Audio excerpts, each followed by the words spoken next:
killed in Washington, and had 200 or more Americans been killed in Washington along with that, and had the FBI, DEA, all sorts of agencies found that it was the Iranians who were responsible.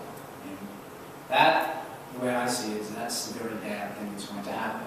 We're not going to do anything about it until it's much too late, and it's going to be much worse than just going after Iranian nuclear facilities. We're going after Quds Force barracks somewhere, somewhere in Lebanon, or somewhere in Iraq, or somewhere in Iran. So this is, again, this is the big issue that's lying behind. Again, I think it's a very positive, the president's very positive visit to Israel. I think it's still an enormous problem. Actually, just to also augment some of the things that David and Lee said. One, for all the Hill staffers here, I hope you'll look up the phrase timely warning, especially as it was defined in the Nuclear Non-Proliferation Act of 1978, Public Law 95-252. Because timely warning means not just that you detect a diversion of nuclear material, but you also have enough time to act before that diversion can be actually used for weapons purposes. And to Dave's point, we may detect a diversion of declared material, but for different reasons, whether it's at the UN Security Council level or just our own unwillingness to act, or what you might call the demand side problem of nuclear proliferation intelligence, sometimes policymakers don't want to know. We may not act quickly enough to prevent it. And I think that issue is extremely important, especially on the two things. One, in the unclassified statement that the Director of National Intelligence, Clapper, gave to Congress about worldwide threats, there was an assertion that the intelligence community says that it could detect a diversion of declared material by the Iranians. They have high confidence in that. But again, the issue is, A, the IAEA says it can provide no assurances that there is no undeclared material or equipment. And we do know in Iran, A, and B, what we do know is that Iran is, and we're happy to discuss this on a, offline on a more detailed basis. There's lots of good technical, and there's debate about this, but the Iranians are developing advanced centrifuges and other enrichment capability, which will shorten the amount of time they need to take low enriched, so-called civilian-grade nuclear fuel, or even 20%, which is sort of at that cusp, that low end. We're not talking about a year. President Obama said that it may take a year or more for Iran to build a bomb. The estimates hinge completely on the assumptions you use on how the Iranians would either break out or sneak out of international inspections. And you have to be really clear about those assumptions. And thankfully, there are lots of smart folks. They don't always agree. But they're clear about their assumptions, and as long as you understand the assumptions, you can understand the actual amount of time that the Iranians might need, whether they were to break out overtly or sneak out covertly. And just on that issue, sort of self-promotional here, we have some handouts here and two pieces here. A bulletin we did on as Obama visits Israel, Iran's nuclear threat grows, and on Iran, the nukes become costly. We talked about these issues. The online version of these have links to some of these analyses, and again, I think any of us would be happy to talk about those issues in detail.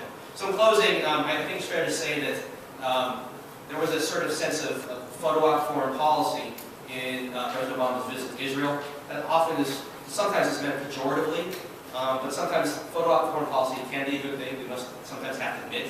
And certainly when it comes to Erdogan and Netanyahu and them actually talking, I think that is an important step. But make no mistake, there are lots of serious problems and growing problems and threats in the Middle East.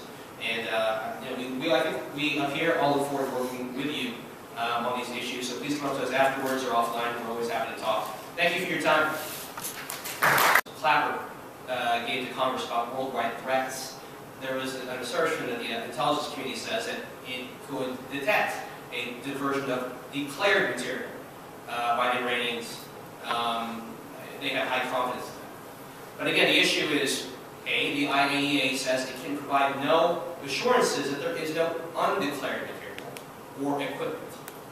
And we do know in Iran, A, and B, what we do know is that Iran is, and we're happy to discuss this offline on a more detailed basis. There's lots of good technical, and there's a debate about this, but the Iranians are developing advanced certification. Been killed in Washington and had 200 or more Americans been killed in Washington, along with that, and had the FBI, DEA, and all sorts of agencies found that it was the Iranians who were responsible.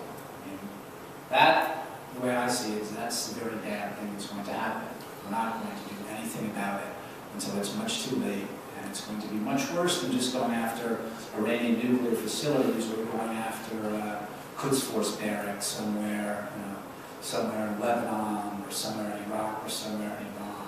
So this is, again, and this is Act before that diversion can be actually used for weapons purposes. And to David's point, we may detect a diversion of declared material, but for different reasons, whether it's at the UN Security Council level or just our own unwillingness to act, or what you might call it the demand side problem of nuclear proliferation intelligence. Sometimes policymakers don't want to know. We may not act quickly enough to prevent it. And I think that issue is extremely important, especially, I'll note two things. One, in the unclassified statement that the Director of National Intelligence. This is the big issue that's lying behind, again, what I think is a very positive, the President's very positive visit to Israel. I think it's still an enormous problem. Thanks, Lee. Just also augment some of the things that David and Lee said. One, for all the Hill staffers here, I hope you'll look up the phrase timely warning, especially as it was defined in the Nuclear Non-Proliferation Act of 1978, Public Law 95-252. Because timely warning means not just that you detect a diversion of nuclear material, but you also have enough time to have some other enrichment capability, which will shorten the amount of time they need to take low-enriched, so-called civilian-grade nuclear fuel, or even 20%, which is sort of at that cusp, that low end. We're not talking about a year. President Obama said that it may take a year or more for Iran to build a bomb. The estimates hinge completely on the assumptions you use on how the Iranians would either break out or sneak out of international inspections. And you have to be really clear about those assumptions. And thankfully, there are lots of smart folks. They don't always agree, but they're clear about their assumptions. And as long as you understand